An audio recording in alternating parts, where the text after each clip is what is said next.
You know, so every once in a while somebody will ask me like why I go to all the effort to rebuild snowmobiles. And you know, I mean, obviously there's a lot of reasons why I do it. I love it. I love working with my hands. I love wrenching. You know, and most of all, I love learning. But obviously there's a cost savings to doing it yourself, and you know, any maintenance, future maintenance, you can learn a lot from it. But I always give a little tongue-in-cheek you know, comment to people of another reason why I do it, and that is to minimize the amount of money that you put into snowmobiling, since it's such a small season. And here is a perfect example of that right here. It's December the 10th right now. I'm in Central Ontario, and this is, you know, this is what I'm looking at right now. The next week shows all positive temperatures. And I know north of here, because a lot of people say, well, you know, just head up north. Well, I know like up by Cochrane, they don't have enough snow either. So this is kind of, you know, we're probably going to have a green Christmas, and we may not see snow maybe even to the new year. So, you know, for all the guys out there, especially the guys that, and I am jealous about it, but hey, they've got those new 850 Turbo R sleds. Like, I couldn't imagine having that much money, like you're $25,000 or more sitting in my garage, just sitting idle. So it's kind of another little joke I always say. That's why I do it, because I don't want to have a lot of money tied up in it, but I do want to have a nice sled. Okay, we're not here though to talk about that today. With that, we beat that horse to death. We're here to talk about my 2003 Yamaha Banshee. Now this is going to be like called Project Redemption, because I've owned this Banshee since 2018. I bought it at a time when I didn't have a lot of time, and I bought it. It was running, but it was in need of a rebuild. And I spent about $2,500 on this. And like, I remember back then people were like, well, you're crazy. I can't believe you would spend that on something that needs to be rebuilt.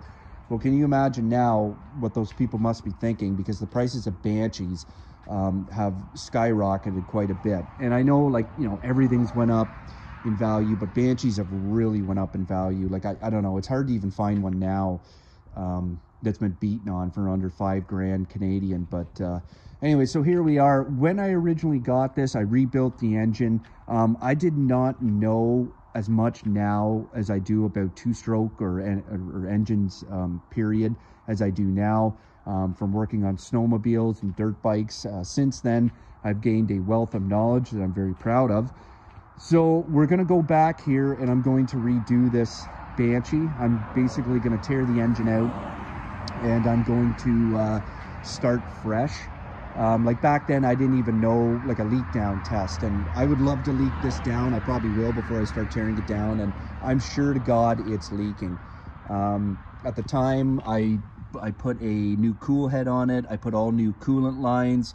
I tracked down some used FMF fatty pipes. I did a relocate kit for the coolant reservoir to the front instead of the rear. I did do a airbox delete just because they're, I don't know, they are so hard to get in there, and a lot of people just go with the foam. When I bought it, I tore it down right to the frame, and I powder coated the frame myself, as you can see here. I think I did a pretty good job. It was a lot of effort doing that. I powder coated the rear swing arm.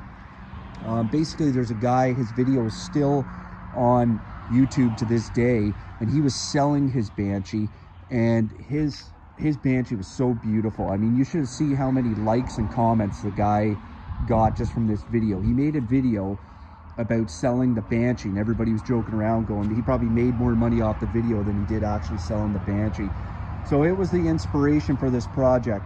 And this thing just kind of sat by, you know, I lost a lot of interest with it once I got it going, and it was running, but it wasn't running that great, probably because it's pulling in unmetered air. It had a coolant leak, it had a transmission lubricant leak.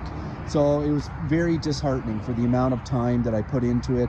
And back then I didn't have as much time as I do. Well, I still don't have a lot of time, but I had nothing back then. So I was working into the wee hours, and even getting up early to get this thing going. So yeah, it's time. It sat off to the side for enough years, and I'm getting sick of looking at it and kind of, you know, always thinking what could have been. I thought about selling it, but I thought, you know, I'm not going to get max value for this, you know, non-running. I know people would love to pick this up non-running, but so this is the next project. Anyways, I've been rambling enough. This is going to be Project Redemption.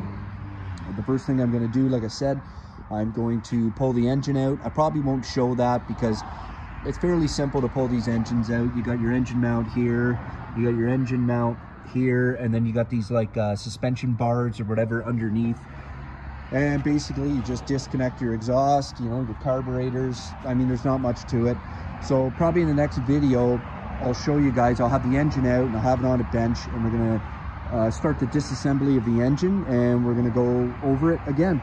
So thank you very much, guys, for all your support. I enjoy all the comments and likes I've been getting. You know, whatever you guys want to, any constructive criticism, you know, don't hold back. I am Armchair Engineer 85. Let's keep this channel going.